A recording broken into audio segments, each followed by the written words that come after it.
In this video, we're going to make a bonfire, complete with a flickering light inside. Ooh. This is a pretty fast build, 10 to 15 minutes. And it's all based on this tea light from the dollar store. So let's get started. So we're going to start off by taking a small flathead screwdriver to wedge out the actual tea light assembly from the tea light covering. Then we're going to turn it on, make sure that the tea light is in the on position. And then we're going to cover the entire thing in hot glue. This is dirt that I sifted out from my backyard, and we're just going to sprinkle that all over the tea light. And then once that's dry, we're going to actually take and add more hot glue to it, to the areas that we missed. And the idea here is the goal is to make sure that we have at least like 90% of that tea light covered in dirt. And anything you miss, don't worry about it, we'll take care of that later.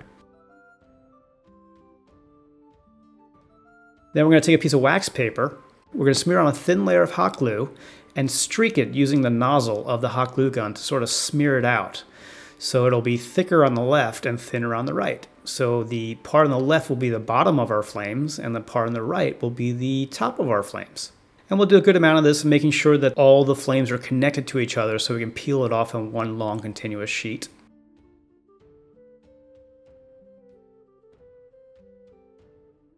While our flames are drying, we'll go outside and grab some twigs. These are some twigs that I found on a dead bush. And they're anywhere from a 1/16 to an 1/8 inch wide. And we're going to kind of break them into about 1 inch long pieces. And you're going to want to do a couple dozen of these at least, just to have. It's better to have more twigs than you need than not enough, because once we start gluing on, we will be at the mercy of the drying time of the hot glue. You don't want to be messing too much with trying to get more twigs at that point.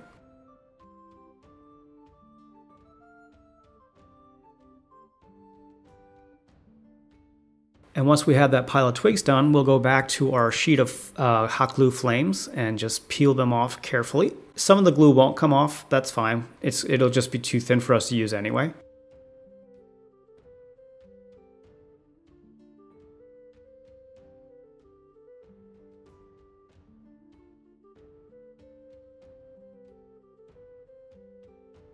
And once we have our flames peeled off, we'll put those aside. So we're going to take the tea light flame covering from the tea light out of the base, and we're going to hot glue on our flames to it. And of course, be careful of the hot glue, because hot glue is hot.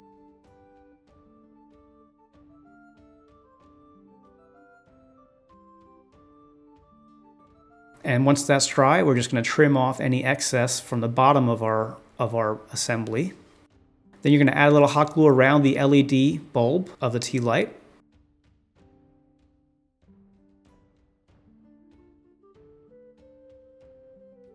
Once that's set in place, we're going to add some hot glue onto the dirt that we put onto our tea light, and we're going to start adding the twigs. Now I usually do like a section, like, a quarter of the base first, and I'll kind of go all the way around. And obviously this glue is hot, so be careful with it. If you're not comfortable working with hot glue, you can also use like a tacky glue instead.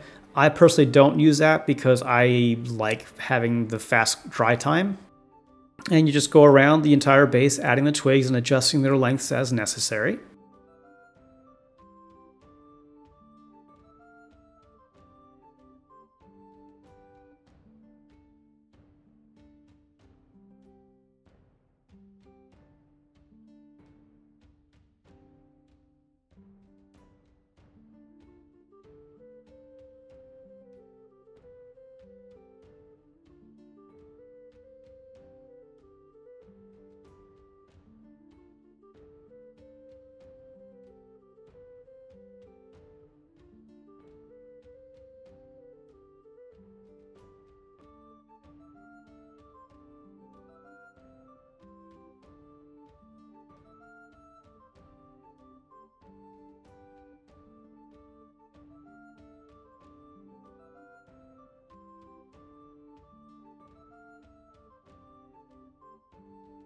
Now, once we're done with all these twigs and we've done them all the way around our base, we're going to add a bead of hot glue around the bottom of the tea light, all the way around.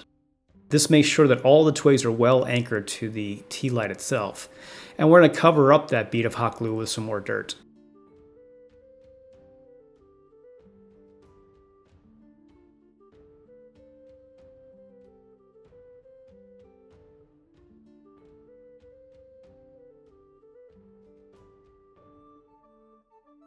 And once that's thoroughly dry, we're going to now paint our flames. We're going to take some yellow acrylic paint, and we're going to water it down pretty well because we want to make sure that paint stays translucent on our flames.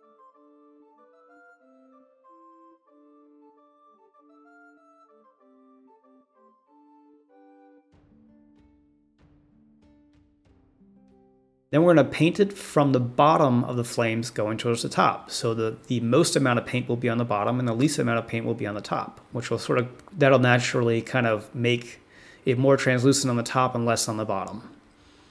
Then we're going to add some red paint, and we're just going to mix that in with our yellow a little bit and some water because we're okay with it sort of being a mix of red and yellow.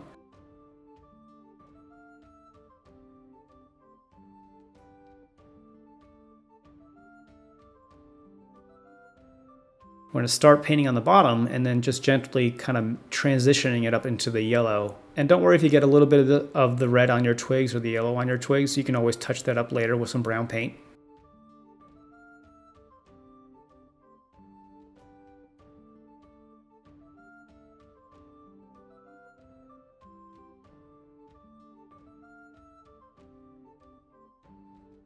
And now we're going to touch up our entire assembly with a little bit of brown paint, just sort of kind of finding those spots where the white base of the tea light is still sticking out, or where we may have accidentally painted some red or yellow onto our twigs. And you can also trim some of the twigs in the bottom now if you see that your tea light is not sitting correctly.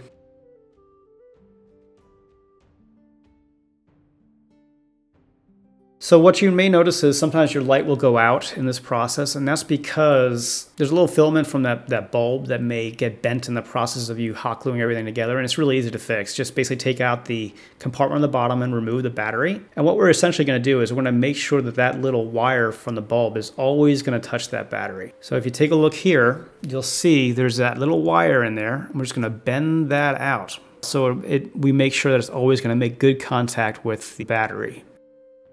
And sure enough, there you go. Perfect.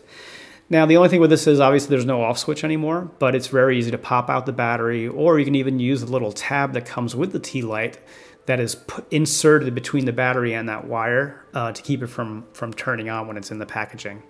It's really up to you. I just pop the battery usually and put the compartment back on. And that's pretty much it. We have a bonfire. These are really fast to make. They look great on the table, and they're super inexpensive. Please like and subscribe and hit that bell icon to be notified of new videos. As my thank you for your support, I've also put some free downloads for you at GameGearMaster.com, including a free PDF that lays out the details on the different Terraino building blocks. And I'll be posting more free stuff there, as well as Game Gear, D&D adventures, and other stuff you can buy to support these free videos. So thanks again.